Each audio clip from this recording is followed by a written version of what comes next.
Thank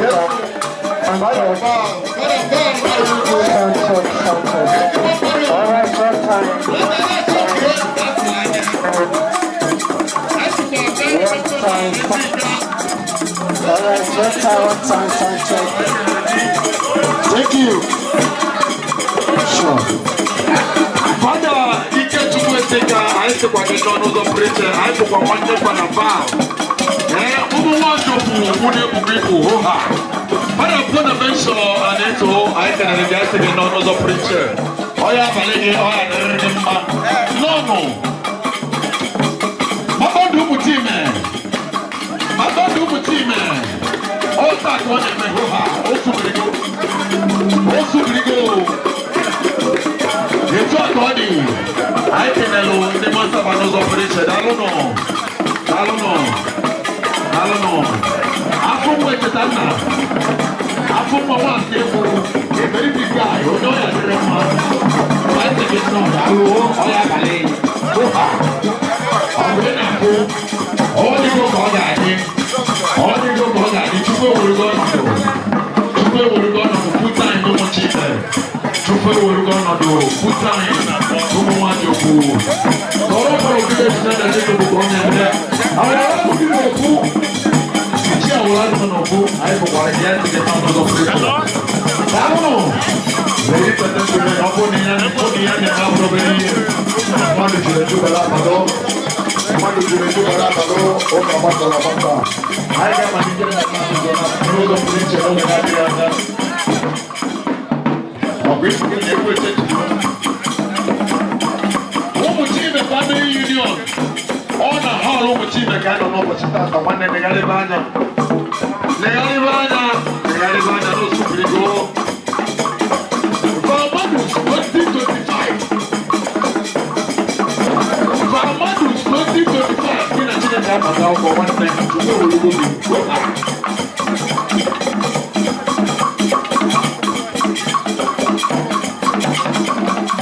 I can get another picture. I want the money. I think it no. What do you put it on? People, I'm sure I don't know the woman show. I can get another place of yes, so one of the second I think it no. You're welcome, sir. Valmadus 2025. Valmadus 2025. I'm hoping for this my name. Hey, what do you go for Gadi? Pico, Obuni Nepo, and I took another Sunday. Let us tell me. Esta no pesa na ime na zetuku. Esta le tuku kwa duku na mocho na rema. Hey, aneto. The managing director of Glante Labrati Technology, Kelly Noka, Obuni Malo, Waliata. Esta no so di dogu. Esta na kumata. I think no, I can again. Okay, Mano, no team. Oh, no team, I won't even idea where today. Our people go. Ladies and gentlemen, I'm not in the fire of many people now, but I'm another stakeholder of this community. It's a job to practice to go for the senior man. I think it's not the picture. No.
glorious songs and praise. Sing unto the Lord. Glorious songs and praise.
Rev Fr Valentine Madubugwu.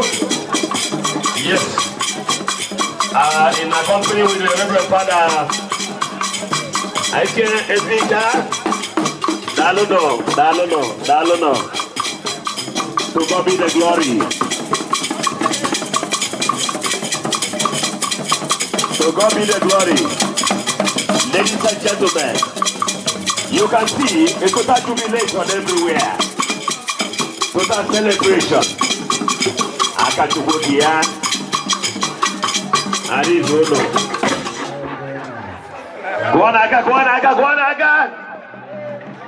Father, thank you very much. The bandi kulegu of Mahizuno. Yes. Aweka. I not know. Yes.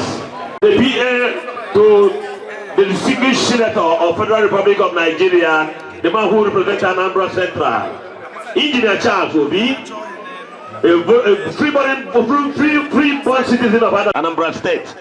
Look at the councillor and Oshitanya Ward 1 Adazi Nuku. Honorable Collins Wogo Obatago. I remember the incumbent chairman, the general chairman Igwebike age grade in Adazi Nuku. Mazi Innocent Okafor, the chief executive and managing director, East Point Magazine. The East Point Magazine that here come making a very special coverage in this historic event. East Point Magazine, you are welcome. I don't appreciate the first Vice President General of this community, the retired director, Minister of Youth and Sports, Oka, Comrade Krikri, Odumolu Ndidi, the man from Munde Benugo, Namata Datinoko, and I said, let the Mazi, Innocent and the man from where you say the room, you are welcome. You are welcome.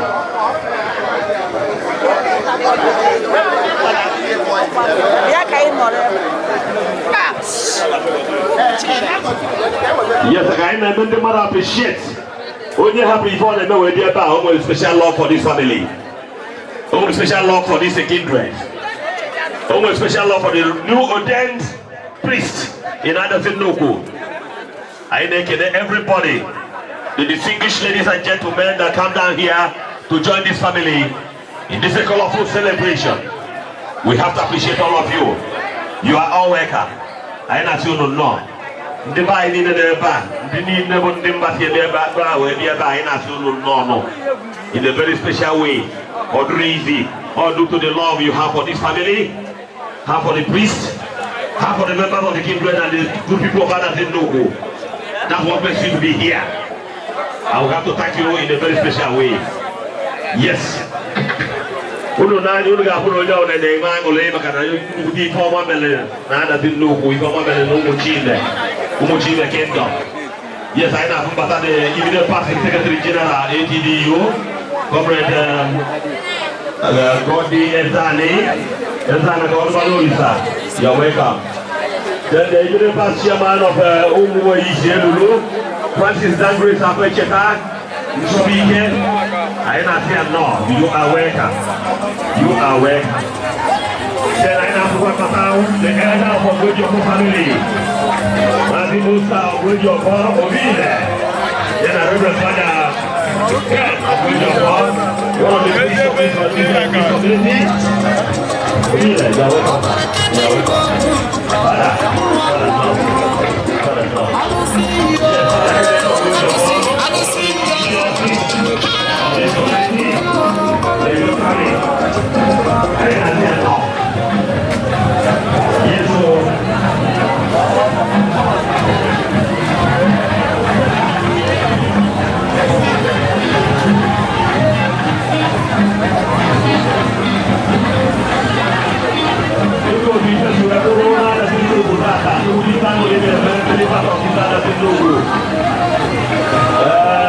Rev Fr Madubugwu, Rev Fr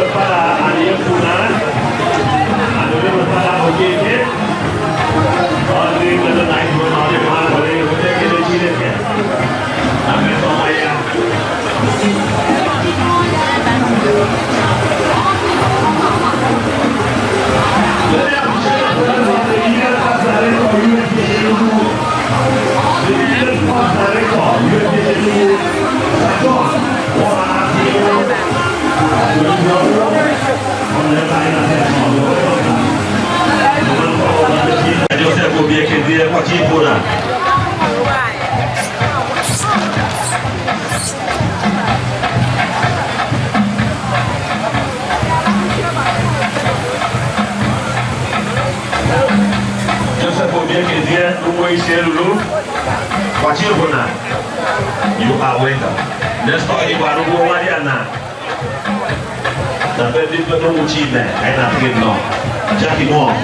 Glorious songs and praise. Continue. Sing unto the Lord. Glorious songs and praise. Father, you are worthy.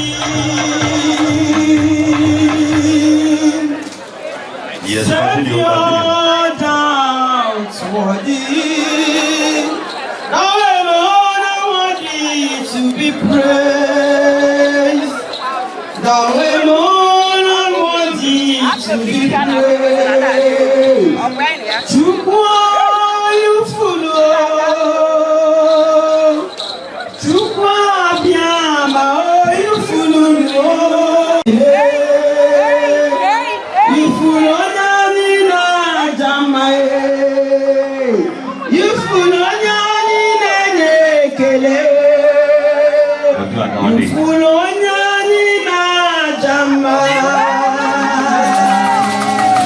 Celebration everywhere. Ahizono.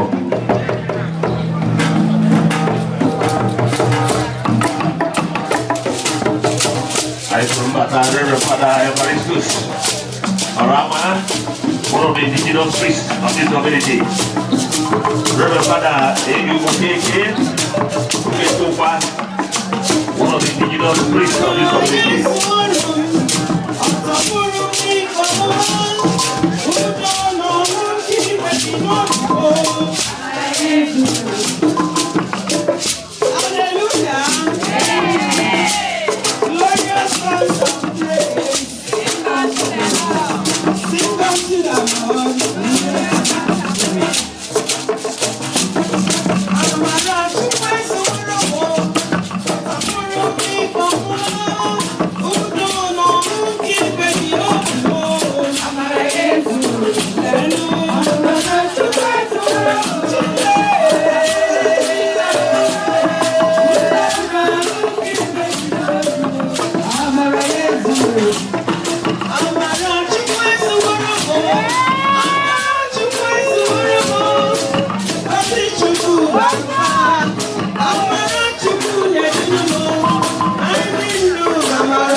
Oh,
Another indigenous priest in Adazi Rev Fr Valentine Madubugwu. No window moon na baga I know Ivan, no muti the kingdom. I know when I'm young. I got to go there. Hey!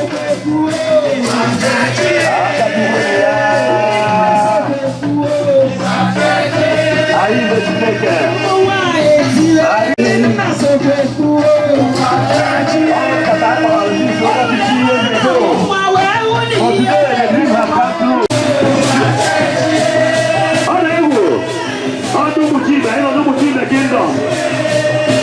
The kingdom, the Opera, where do you want?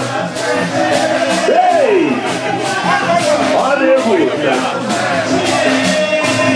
We're on the lana.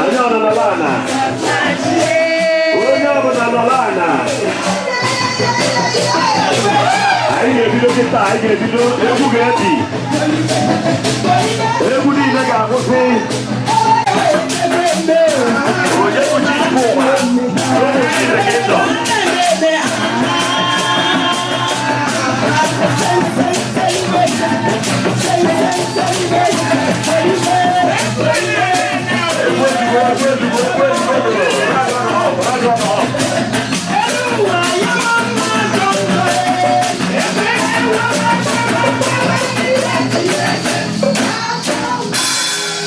Thank you very much. And Eto, is another way, is another Nobu, is an Akudo, is an Akumata, Koniaka. Oh, we'll go check. Yes, on our go. I have appointed the incumbent chairman of the kindred, the hosting kindred, the incumbent chairman of Umuchi Kingdom, Rev Fr Village. Comrade Chinedu Ogwejo for Babando Umuchime. Niko Kuponiaka.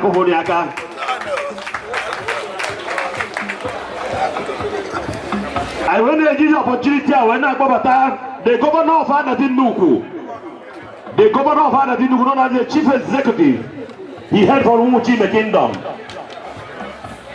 Chief Engineer CY Madoka Aneto. Ichie Gona, Ichie Fadigo, Ichie Kukoma Kubanaka. Hello, Nigerian Society of Engineers. On the back, Kukuana cannot be engineer of Manada in Nuku. Kaiba Sinka. I want to talk about the chairman of the occasion. Onye Gachi, I very nagabeba. Chiuba or Jua, Ichia. Kubanaka. The former chairman is going to be age worldwide. Now does it look for the man from Mamu in the kingdom. Of Tago, Ichia Awalago Nobu. Ichia Awalago Nobu, Tago, the chairman of this today occasion. We thank God for him being around here today. It's not easy. But not forgetting by the least, ladies and gentlemen, let us welcome one of our father here. Papa Father. Martin Robert Okafor, Junior Dinizu. Oh no, no, be a man if I baba I walk. Kubanaka. Junior Dinizu. Who is the age grade? You want to go?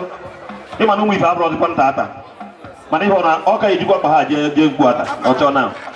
Okay, you got Jim Guata, talking Mano. Junior Dinizu, you are welcome. Yes. The Gande Hunambo. I got my fiance here again. The first vice president general, the first vice president general of this community, Comrade Gregory Onubolu, Oneba, Biko Koniaka Kuponiaka, Ichia, Engineer Ben Onubolu, Ichioke Mamoloha. You are welcome. I am saying no. Ichioke Manu Nebenugo, Namata Adazi Nuku. I am saying no. You are welcome. Yes.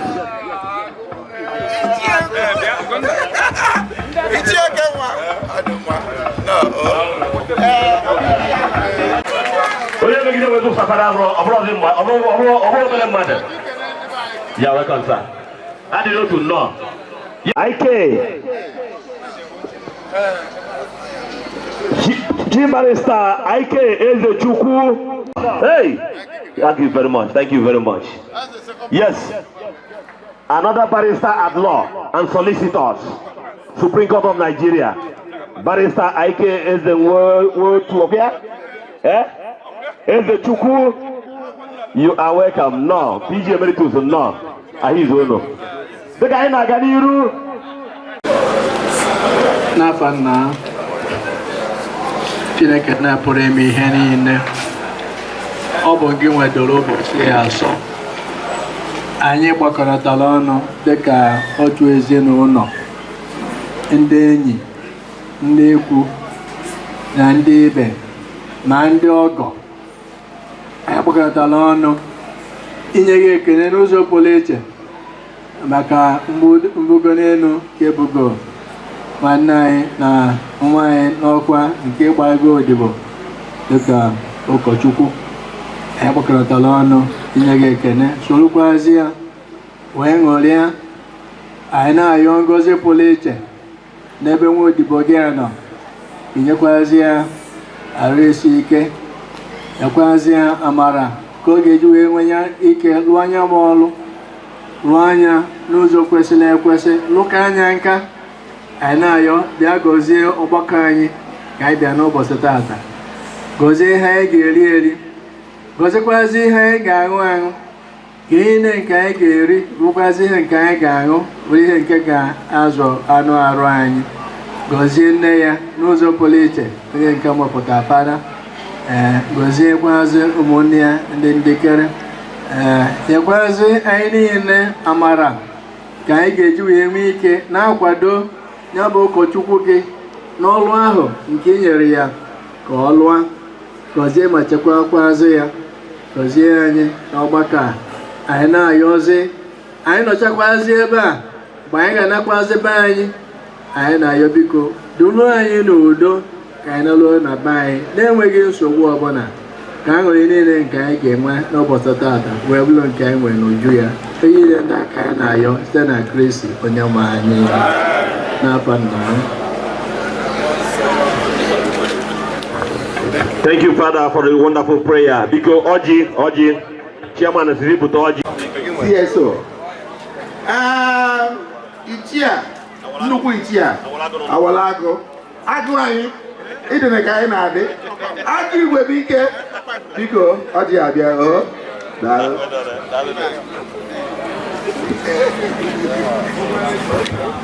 Wetanu mmiri ka Chairman wee gwa ka ya na eze anụ dobe nzuwe. Akwụsị aka ka e wee wapụ Oji ozugbo. Ndị nna ochie a, Fada ama na Oji anyị lụtụrụ unu aka. Biko, eji m ohere a wee na-ekele Chineke maka ụbọchị nke tata, ọmarịcha ụbọchị o wepụtara tata. Anyị ji wee na-abịa igolili iso nwanne anyị nwoke nke ọ kpọnyetara na nnukwu ọkwa ụkọchukwu ka anyị soro egolie ma ṅụrịa. Anyị ejegwo ka ụka hụ ka o si adawafụ Latin. O wee bụrụ ihe ahụ ekwu ka a na-eme. Anyị kenere Chineke. Unu mara ichi Fada na-ewe ogologo oge, nke ya dịkwa olu 24 years ka ọ gụba na akwụkwọ.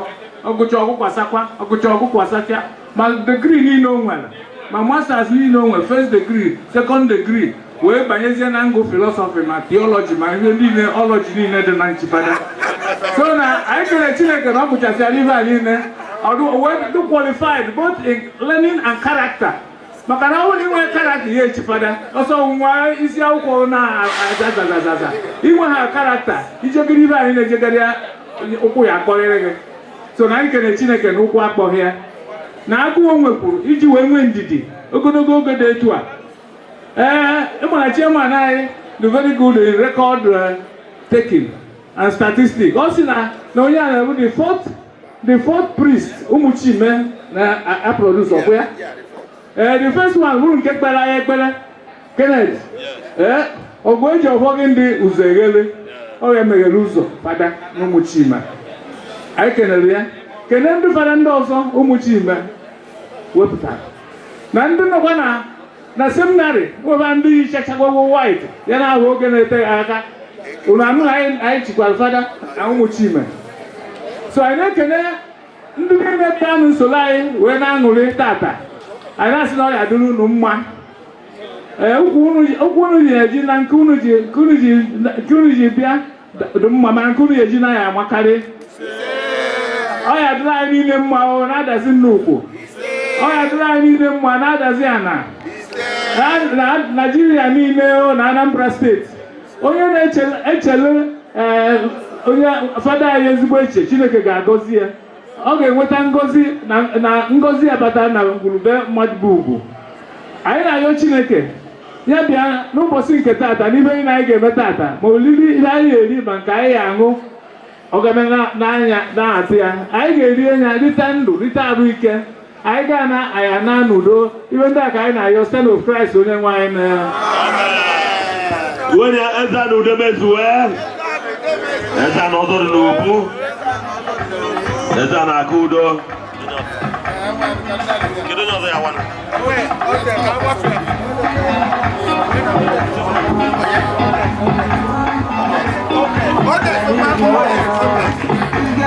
The elder no ụmụnna ibe nwere ike ikwu ọfọ soro ibi ele ka anyị gbafụ na ya ọtọ tụọ na chi onye adịghị n'izu o nwere ife na-eme ya. You are the chairman of this today occasion. Ka anyị jee adị n'otu na-adazi anị papa fada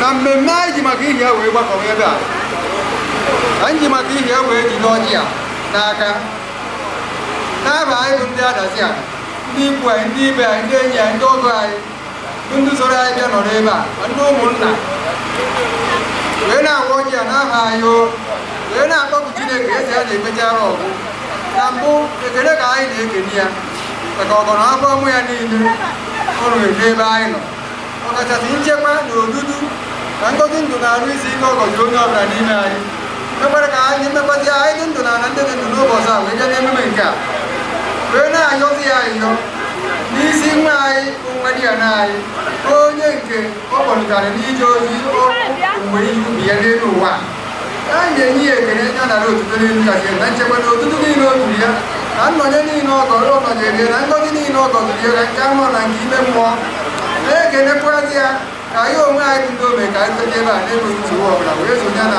ọṅụ ihu inwe ọṅụ ọnọdụ ọgwụgwọ o nyere nwa ya n'anyị anyị wee na-ayọ Chineke nna biko n'ihe onyinye amara gị ndị onye ahụ i nyere Solomọn onye amara ọ ga-eji wee kwụrụ ike n'ọrụ nke anyị gọgoro ya ka ọ mara gị onye amara ọ ga-eji aka ndị mara aka ekpe na-arụ ya n'ụzọ kwụ ọtọ na eziokwu mba ọbụla ebe ọbụla i zigara ya ka o nye ya ma ọrụ ndị anyị anabata ya n'udo ndị onwe ya ji anọnyekwara ndị ahụ n'udo rụọ ọrụ dịrị ebe a na-echekwa ya na-eri ọgwụgwụ na mbata njegharị na nnapụta ya niile ọ na-agazichara ya na-enweghị nsogbu ọbụla ahụ otu aka nna-ayọ ka nna-ayọkwa n'isi anyị niile ka anyị yọrọ n'isi ya ka anyị yọrọ n'isi anyị niile ọ ya dịrị anyị niile mma na-akpọpụkwa Chineke kere n'igwe na ọ bịa kere ndị mbụ kee ndị ebede ma mekwa ka esi na ndụdụ ka ndụ na-aga na ndụdụ ka ndụ wee rụkwa nke anyị nọ n'elu ya na-ekele bịa n'isi ndị ndụdụ ka ndụ niile ndị oge ịmalite okpukpe ụwa nke ezinụlọ niile ebe wee na-aga n'anya ya rụkwa na nke anyị nọ na-ayọkwa na ọja arịkwa na anya ya dịka o si kwesị ekwesị ma Chineke nyere ya aka ka mbọ niile ọ ga-agba wetara aha gị otuto wetara anyị mabụ mmadụ dị ndụ ngọzi na-ayọkwa gọzie ọjị a anyị taa ya ọgụ ahụ gwa mkpụrụ obi na-ayọkwa ka gụmụ Chineke taa ya n'ududu uru nke anyị ya ya atatabudo na ọdụmma na ọganihu na nwere onwe n'aha Jizọs Kraịst bụ onye nwe anyị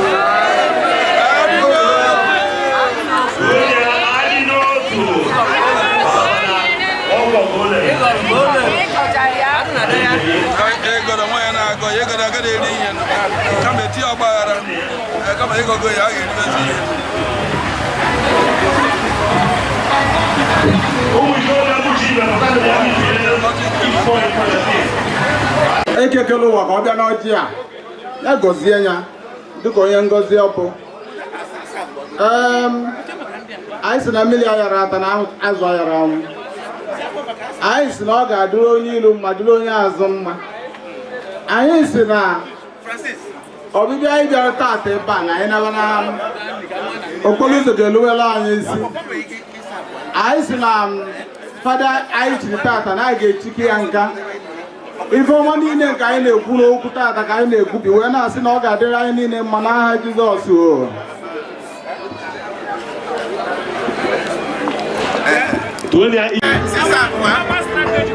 Yes, I want to go again. Yes, sir.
You're welcome.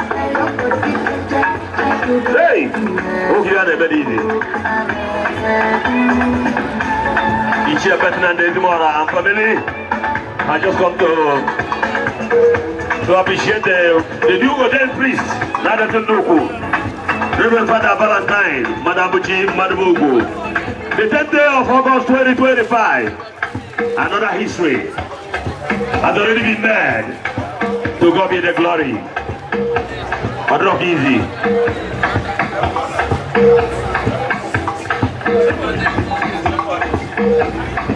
Yes, I am unable to go. I am unable to chairman of this occasion. Is here what I go on when the water. Eh? Sister lady. You are welcome. Oh, you are very easy.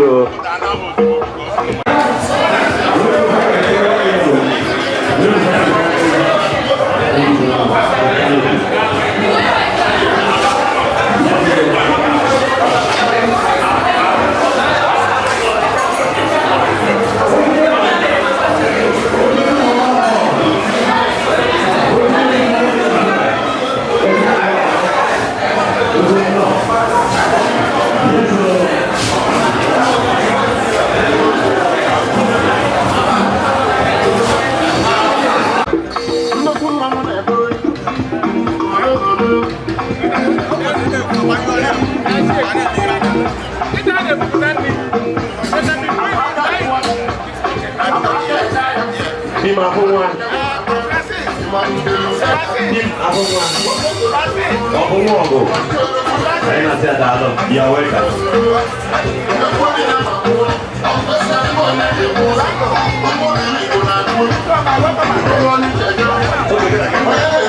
Okay, hold it, DJ. DJ, hold it.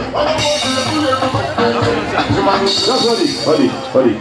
Ladies and gentlemen, at this very juncture, let us welcome the incumbent chairman of Umujibe Family Union. God, we are going away. Welcome address. Ladies and gentlemen, I had the privilege to welcome the incumbent chairman of Umujibe, Comrade Chinedu of Wejopo, Babande Umujibe, for him to come forward here and make a welcome address. Kumanaka. Yes. Emana chairman na a master planner go. President Sandra, Akwilo Telenkata Munagi, Makatata, Obi Paulina, Makana Ngabo, the fourth Reverend Father, Aine we no Muchime. Not only now for the fourth Reverend Father, Aine we no Muchime.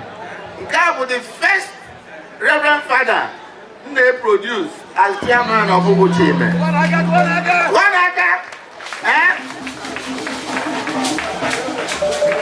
And in the next maximum of 4 years, I will produce about the fifth one. It's your gonna produce the two. In the next 4 years, before my first 10 and now, which I produce about the second one. They're gonna make me to go record it.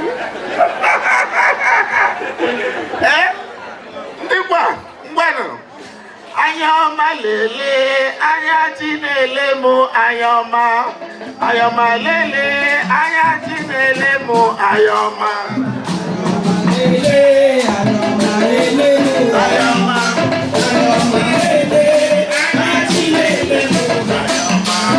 Ayoma lele, ayoma lele mo ayoma.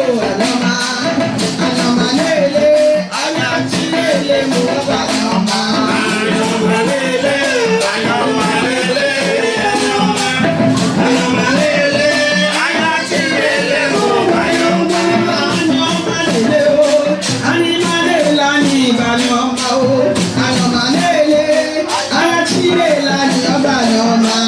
Ayoma lele.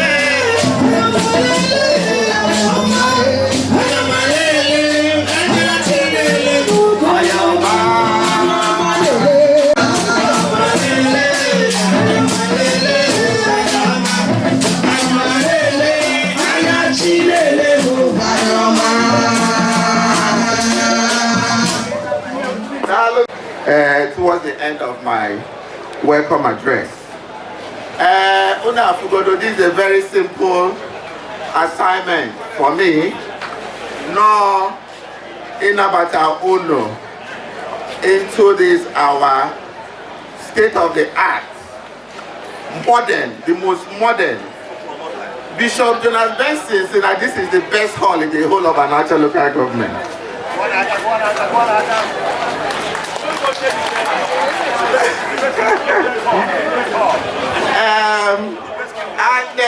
Now that's it no go. I'm an Andiozo na lo hall, Umunna Andiozo. But I'm about the first Umunna Bidolo hall. Where Lochanga. And I Lewan Moto Woto Ijiwelo Hall. Everything Ijiwelo this hall free will donation. Flimsy. But I'm not jealous. What the? But I'm not no. But I'm too well over. Okay, him. Indiana, no, sister. Let's go. No, this sister. No, big no. adịrọ tata maka ọbụrụ bụ ife dị n'elu ebe anụwa ọ sola 7 na-akụwa na ebe anụwa niile ọ dịka ife ewena gịnị ka ị na-ekwu makwana fada kala aka na ebe anụwa so biko no the chairman of today's occasion Akwai, the chairman Ichie Chimwuba Ojua. Then the #1 citizen Emma, the #1 citizen Ichie Ogonna, #1 citizen Engineer Cyril Adeto, FNSE Fellow of the Nigerian Society of Engineers, KSJI Knight of St. John International, then in Keto, DSSU, Distinguished Service Star of Umutime. If you are going now, I know that you're in there. On your watch, if you are going now, till line for 22 solid years. Konaka on your belly. So, watch it, Atuwa Bamaya. Nama nakata one day, bolo chairman of Umuna. Because I'm not a chairman and I put in an also. You want to look at that. Is it not giving? Or Jaja would tell Mumbai, is it a Maya women with even in the file? Now, this is from Port Harcourt to the Adazi alone, 5 hours.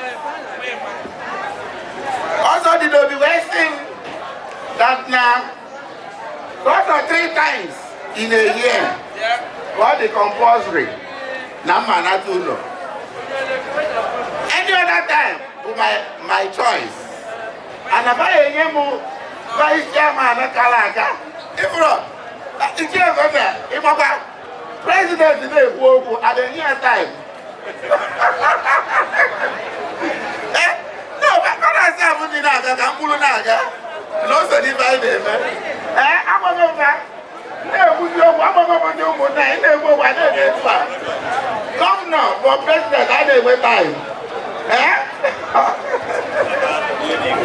I let you be at the eye. Oh, money I didn't take all the time on WhatsApp platform. You didn't do any that. No. Because Obi the motoring the data. So because Nebu on Aganiru, if I'm Aganiru. Then because I'm making a one, the only Ezana I will know Mutime. Ezana also the Noble Laboratory Council of Nigeria, fellow Babu. Kulumwa, Knight of St. John International. DSSU. Distinguished Service Star of Umutime on the name Izenaga of Umutime. Then, one day what is in Okwanketa, na God going to go family. I don't recognize it. Omiya Flyer. Oti Okijobo. Ọbụ ọtọchara na bọọdụ Ejiofor. Ọdụmụwa bụ chairman nọ ọtọchara. Then, I will, because I make the necessary arrangement to make sure na ọtọchara anyị n'Umutime ebe ataka. But don't wait to wedding. Obiamuro, Udumani, Fondia Maria, or title, that you have a title for you. So, because on level of Otochala, no Mutime. For the second Otochala, nọ here Ọkafọ ọkọkọ that all. So biko na-ekelekwa ndị ụmụada anyị biko nụ ụmụada anyị ọfụma ibe anyị niile oge mkpagidere unu na-asị unu na ịmakana shu ichie Ugonna rapụrụ na ụmụala na ụgwọ ya nụ unu si mụ gawa n'iru na unu ya akwado m witebele ibe ebele unu wepụtara ọgọdụkwuo ka isi wee rụchapụ ọla anụwa so biko unu na-eme ọfụma ebe niile unu nọ ka ọsọ good feedback ka anyị na-enwete ọ gịnị na-eme na ya enwego ma enweghị ụgwọ ịnọ ebe anụwa mgbe na-asị na ya enwego Rev Fr ịnọ ọ gịnị ka izi anyị ejiri wee nwego Rev Sista ọ na-agụba adịrọ nkọ na ọ na ọkpụ isi amara akpụ ndị ihe ndị wee nọrọ n'afa ụmụ Chime azịcha ma na ụmụ Chime wee sị enyi ọkpụ ụmụada anyị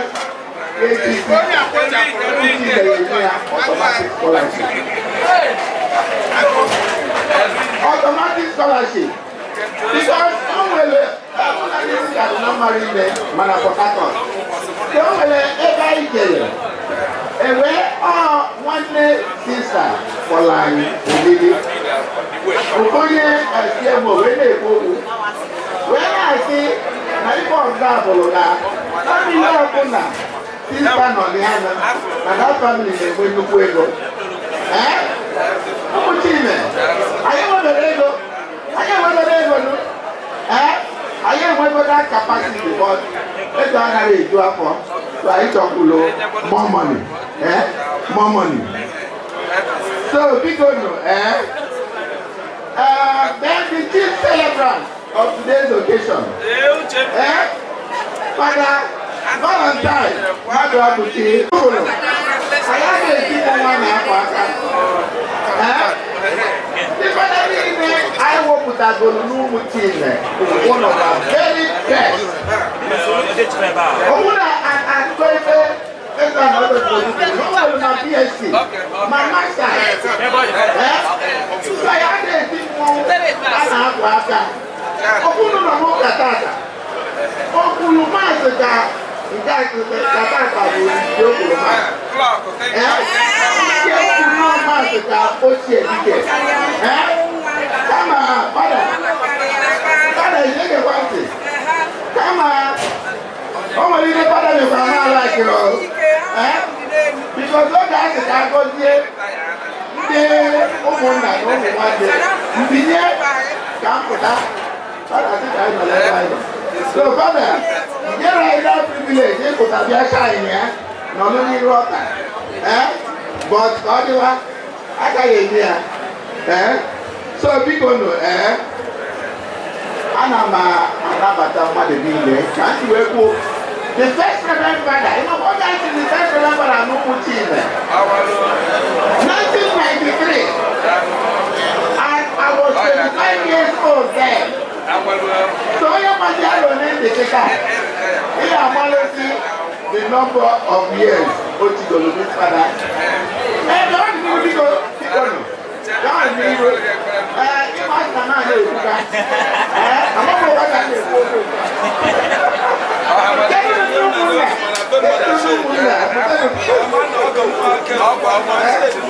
so biko 2 years ago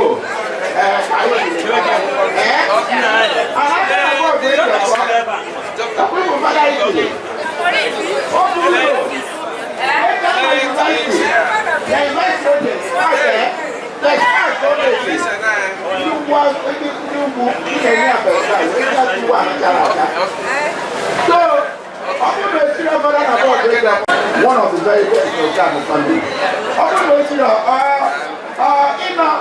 Isi ga-aga Chime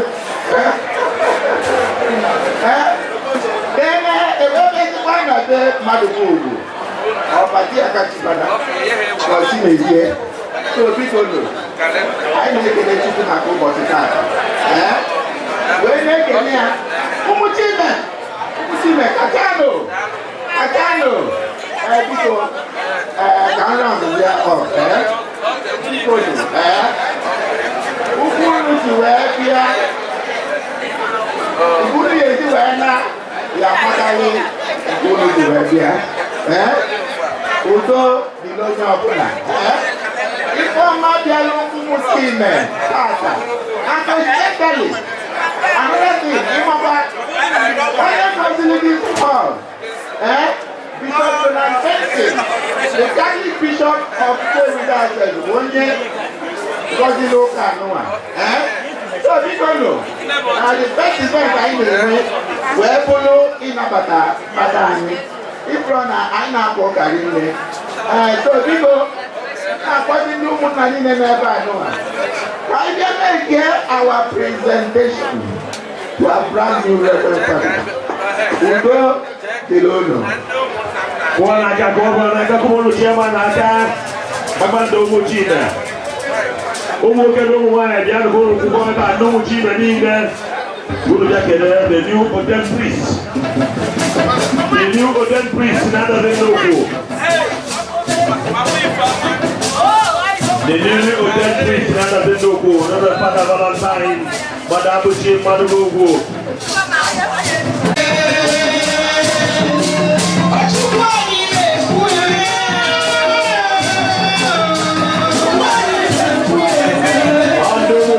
The kingdom. Look at our own wine. Up and I get fast. I am going to tell my own man. Come on, don't move here. If I need to get to us, it's your good night. We're going to run. You're not in it. We'll be there. Oh, not the letter. Oh, wow. What do you look for?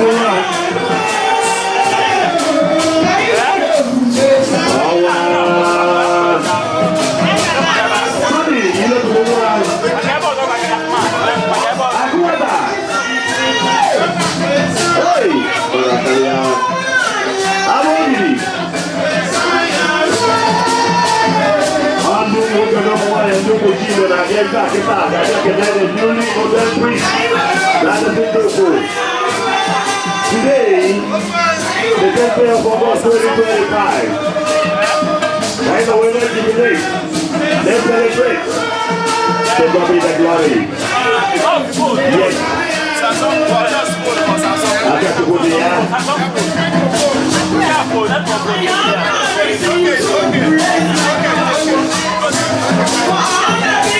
Okay. What's your man?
Valentine Madubugwu, the center of August 2025.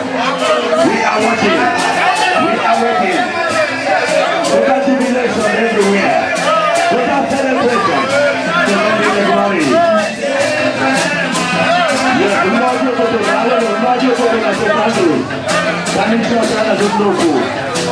Thank you very much.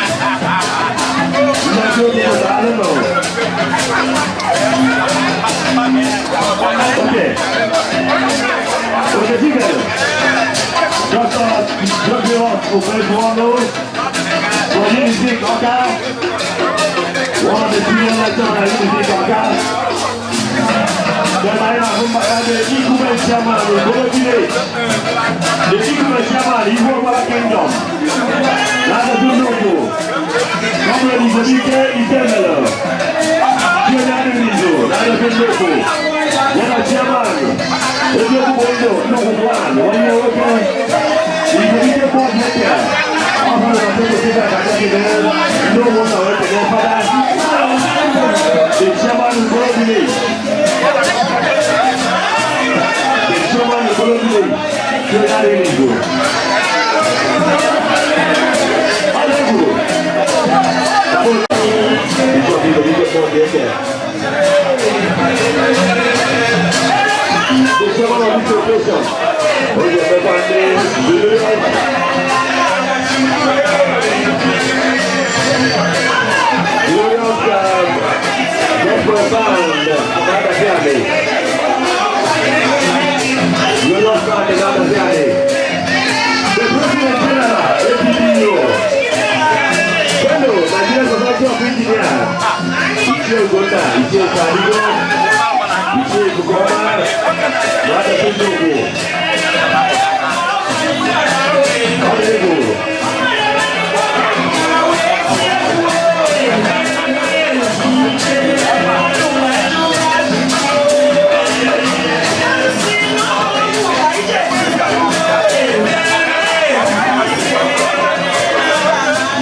studio.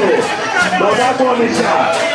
Man, the kids in dirty. And I can't know. Put on the video. Yeah, welcome. So, I'm going to have one. And I'm going to do it family. One more piece. One more piece. Hospital and maternity. Adazi Nuku. Okochi. Okochi. One more piece. Hospital and maternity. Everybody, only thing to know why Adazi Nuku. Dr. Michel Onumolu. Dan dia sedih dia. Mana baca kita ada kini pada. Benda apa? Organizer. Masih siapa Onumolu? Daleno. Osman. Ini dia. Osman. Oh, di situ semua yang ada situ sudah kini pada. Jadi ini udah free. Rev Fr Valentine Madubugwu. Yes, Rev Fr Valentine. The chairman INEC. Adazi INEC Electoral Commission. Rev Fr Valentine. Thank you very much. Ebuchi Adalo.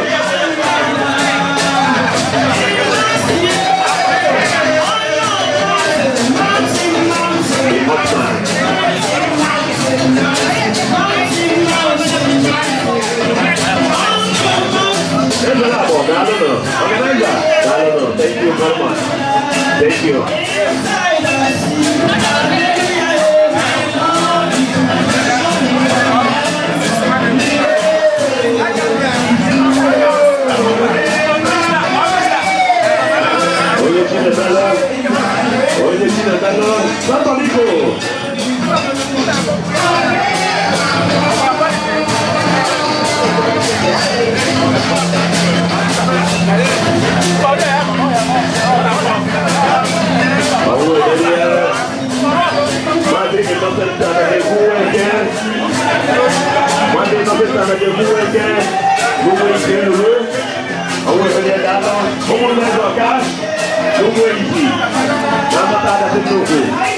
I was the family of Adazi, Ezika, and family. Oje to duro, nada se toko. Papa pada, oje to me pada, ei oje. Rev pada ike Ezika.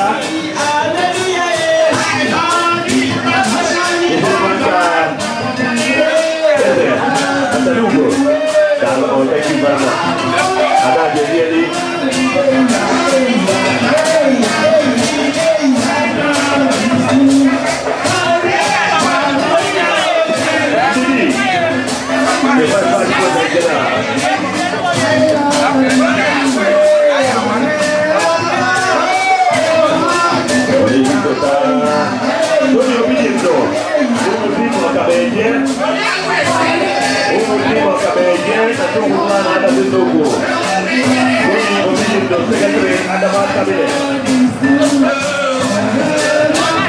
The former Secretary General, ADDO, Tony Obidindo.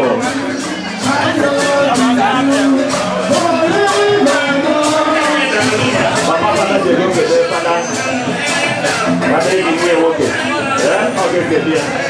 General, ADDO oleh kita pada MBT. Commander Rektor, Minister Vital Kota, Masih Negeri Onumolu. Jangan kau umum dari juga. Itu dalam.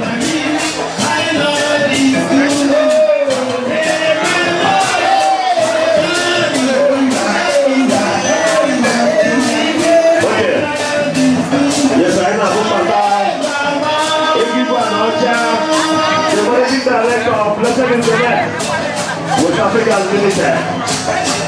Chief Nestor, the man from the one and kingdom. Nakuku ada di tuku. Ibu Anocha, Obatano.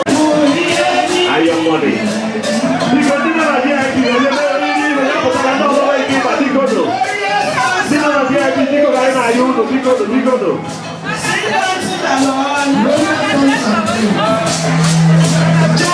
Ya, saya nak pembatasan di zaman Umudunu Amodi, the General Chairman of the New Adazi. Sir Alfo Gonabo, Mazi. Sir Alfo Gonabo. Umudunu Amodi Benson. Ujia Mopi Arize. One of the professionals in our mix.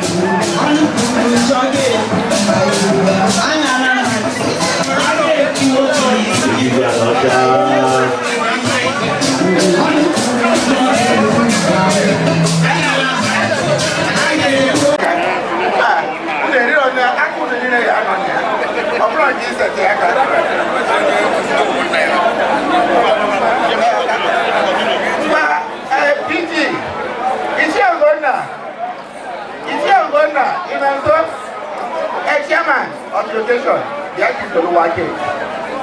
Ezra also the Novi, the acting Yakana cake.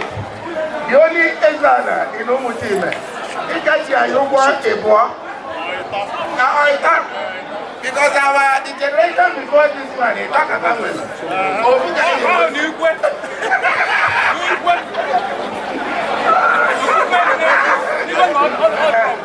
Because I don't want to ọmọdé niile Yesu na Jeka ayawa so I spell Jesus so no give me a J at the end of the last S awake give me a J give me an E give me an S give me a U give me a long S.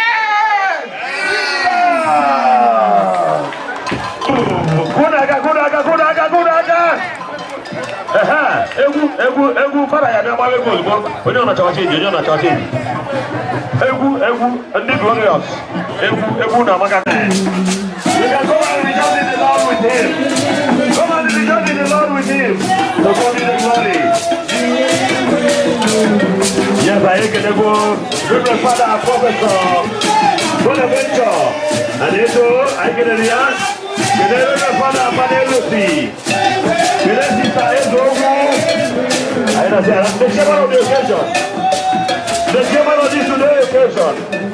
I will go to the Obu. Ichi I will go to the Obu. Ichi Oba Otua. The chairman of the occasion. We thank you so much. Ichi I will go to the Obu. Hey, ladies and gentlemen, come and rejoice in the Lord with him. Ichi I will go to the Obu.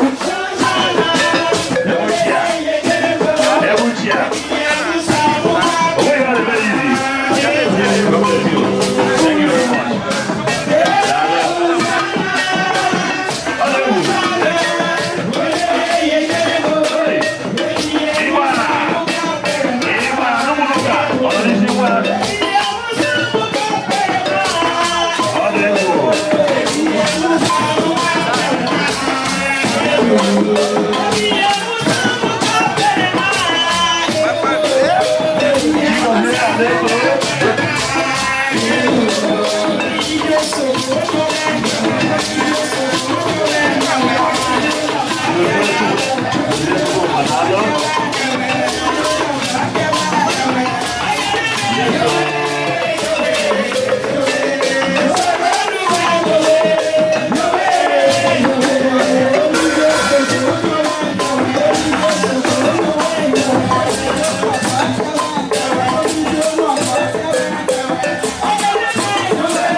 Jesus.